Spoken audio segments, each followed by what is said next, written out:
bedroom. Give me some sugar, baby. You know, when I look into a mirror, I know that God is good. It's not safe to sneak up on a guy when he's operating machinery. Don't do that again. I'll sick Cliven, resident safety Nazi, on you. He'll dangle over you like the sword of Damocles. He loves to give out fines. All right, so I was down at the beach, and I found this chunk of Delrin. Of course, at the time I didn't know it was Delrin because I didn't know what Delrin was until I started messing around, and I thought maybe I'll order some that's not quite so beat up. And then I found out how expensive it is, and I was like, holy crap, I found a gold mine, because there's about 16 feet of this. So I have to, I have to clean it up before I use it, square it up. It's a little bent and a little gnarly, but it works good. And the stuff machine's really nice. See, here's something that I made with it, my tool post grinder. So I had to bolt 3 pieces together, to make it stout enough to hold this thing, but it works good. And I found out it even turns really nice. Look at that. And here's a little clue. I know I needed to grind me a new tool to cut this, because them regular index and things don't work so good. And you know what I found out? I thought I'll just try using just a regular old cutoff tool, and man, it did it slicker and slaughter. So good tip. Don't want to do a high-speed tool, just use your cutoff tool. Okay, so before I show you tool number 6, we got to finish squaring up this little piece of Delrin stock here. See, I started on it, and that's pretty nice. And see, that's saw cut right there. By the way, I cut it on my woodchuck saw, not the metal saw. So we got to straighten that out. Let's do that. Okay, let's slap that puppy in there and finish this out.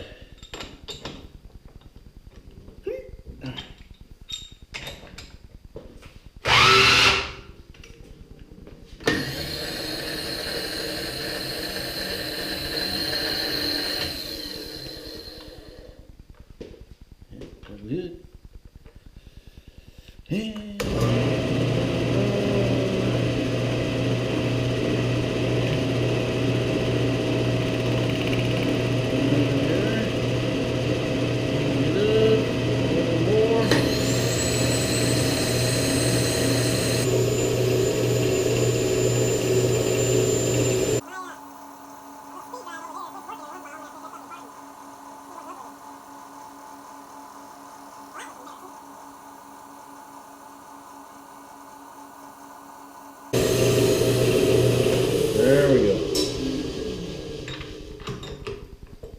Alright, but we got a good finish on it though. Yeah, my power drive unit over there, every once in a while it quits on me. $600. Okay, now that we got that, we'll get to the deburr. Oh, you know what? Let's do one more. I don't like the finish on that side right there. Let's hit that puppy. Come on, baby.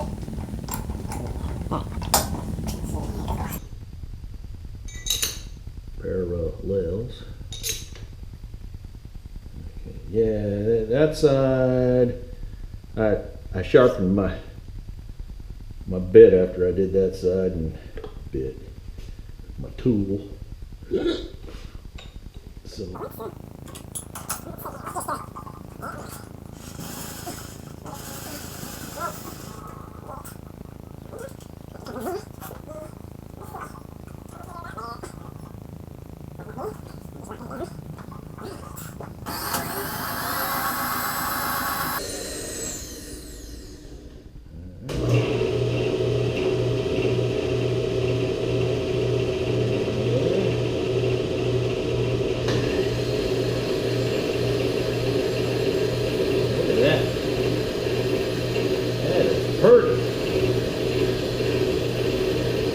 Purdy. Holy crap, would you look at the finish on that thing. That is so sweet.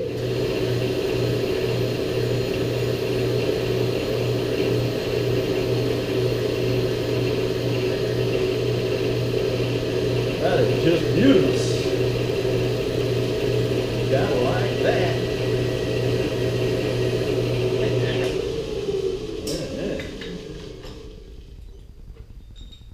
Let's take a look at that.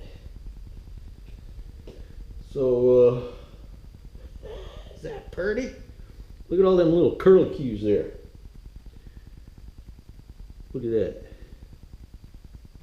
They just rub right off. We got our stick of Delrin here, and the edges are not too bad, but still they need to be dressed up.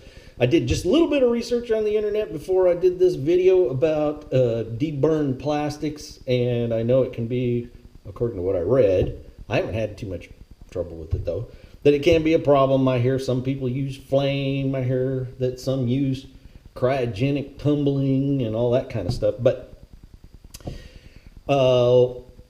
when I started doing it without even doing any research, the first thing I did is I reached for my woodchuck toolbox and I pulled this thing out, which is a little, little plane, and it cleans up the corners quite nice. Now it gives it a little more of a round finish, so I want to keep my good stick over there, the way it is. Look at this one here. It's pretty. Let's see. Yeah. Anyway, it's pretty rough there, but I'll just show you that it works pretty good.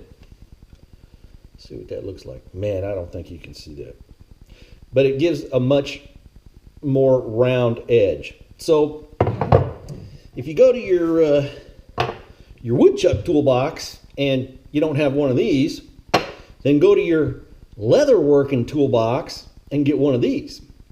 This is called an edger. And so when you cut your leather, they take this and run it along the edge, and it cleans that edge up. And you know what? It works quite nice on Delrin. So let's see. I gotta put my glasses on here so I can see. Just put it right there, and look at that, slicker and slobber. Now, if you don't have one of these in your leather toolbox, an edger like that, not to worry. Here's what you do, and this is where unique tool number 6 comes in. Go to the bathroom and get into your wife's drawers. Not those drawers, the bathroom cabinet drawers, and look for her nail kit, manicure kit, and get one of these out of there. This is called a cuticle groomer. Cuticle groomer. And you know what? It really works good. Slicker and slobber, actually. So just put it right there.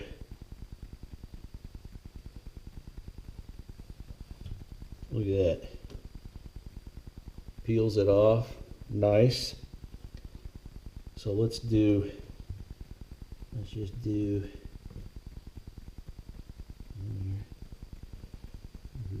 zoop. And let's do this one.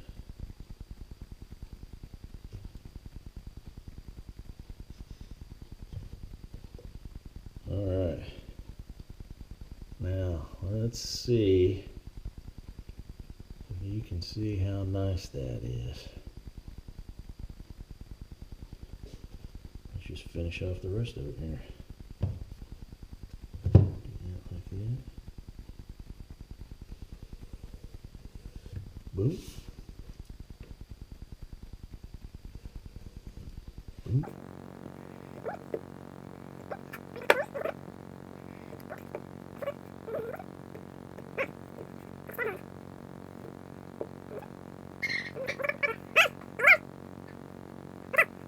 I actually took this one from my wife's cuticle kit, and so what if you don't have a wife, girlfriend, whatever, or maybe she doesn't have a cuticle kit? Well, look, just go to any drugstore, go to the women's section, and just buy you one. They're dirt cheap, like a couple bucks.